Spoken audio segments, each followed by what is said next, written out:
I want to start with something that I bet you can't see because I haven't shared my screen.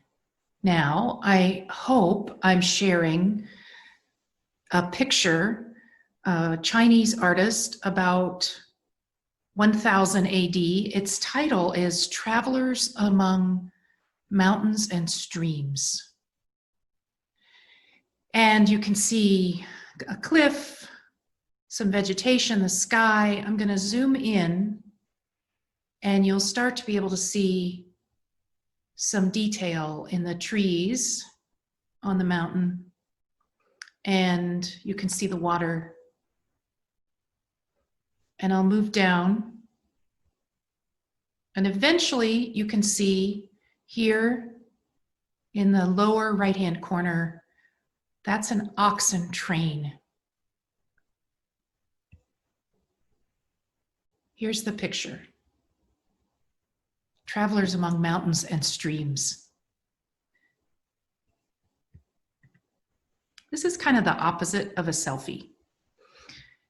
And I show it to you to talk about Christians understanding ourselves to be drawn smaller than we're often tempted to draw ourselves, drawn to scale, if you will, within creation. I think that's a huge part of what COVID-19 has done. We understand, or we're understanding better, we don't own the place and we don't control what we thought we did. You will see that as we look at the readings for this part of the class as well. Here's the first one to comment on. Reverend William H. Lamar IV. It's not just the coronavirus. Bad theology is killing us. And among other things, he says, I'm a preacher, so as I dust the COVID-19 crime scene, I am ultimately in search of theological fingerprints. His concern is what story about God and God's will for our lives have we been able to tell in America so long that inequities in every walk of life exist for Black and brown people in our country. What we think about what God has given us and what God may or may not have given others actually impacts the lives of others. Theology creates an ethic, and it hasn't been a great one. That's Lamar's point. To get to a better one, he goes to Luke 4, and he talks about Jesus going to his home synagogue, preaching from scripture, saying, God doesn't love just you, and nearly getting himself thrown off a cliff. And then Lamar concludes his article, how would the novel coronavirus be affecting my community if the God talk of white evangelicals, whose theology controls our political landscape, sounded more like Jesus? I have started thinking about what coronavirus has exposed in terms of our functional theology.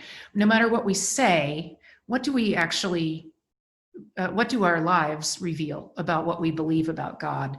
And I think our lives reveal, many of our lives reveal, God cannot provide for everyone.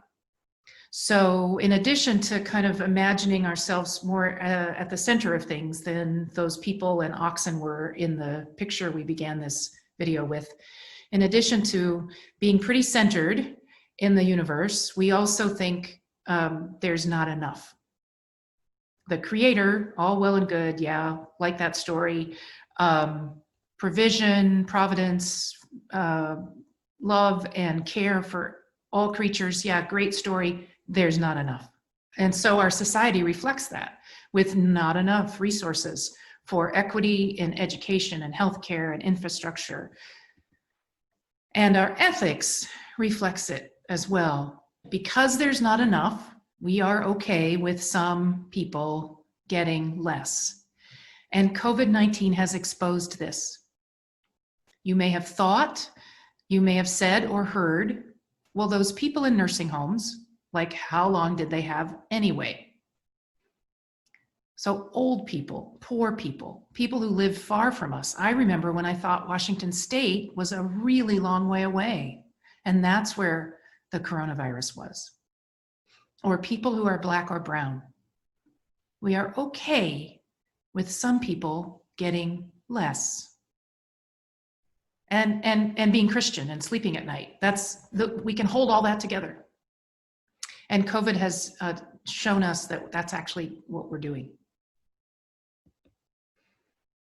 So I started wondering this week, I've thought often about a theology of scarcity, this theology of not enough. And I've noticed that it doesn't seem to jive with the provision that God and Christ offer constantly in Scripture. But I didn't think about it as something that actually served the people who have more. But this week I did think that way. And so I asked the question, is a theology of scarcity just a way some of us justify the fact that we have more than our share? So we say there's not enough rather than saying, you know what, I really just want more. So I'm gonna, keep it or take it. This is an article by a Dominican priest.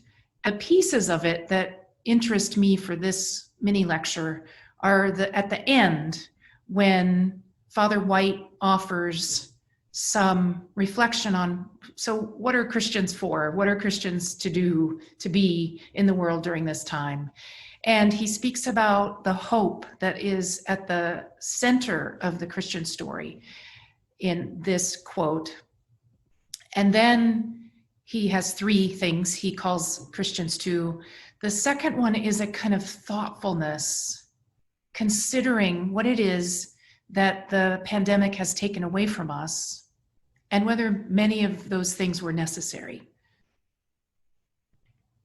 And then he speaks about compassion. He says, how can we as Christians be creative in our hope and our empathy, especially as it connects with showing compassion to other people? He says, charity is itself the most basic prophetic activity. Those are a few examples of how theologians have tried to see an emerging pattern in the midst of the pandemic and speak about what those patterns say about our theology, about what we think about God, about how God might be active now, and about how God might be calling us to be present in this world. I hope we can continue this part of the conversation on Thursday when we're together live.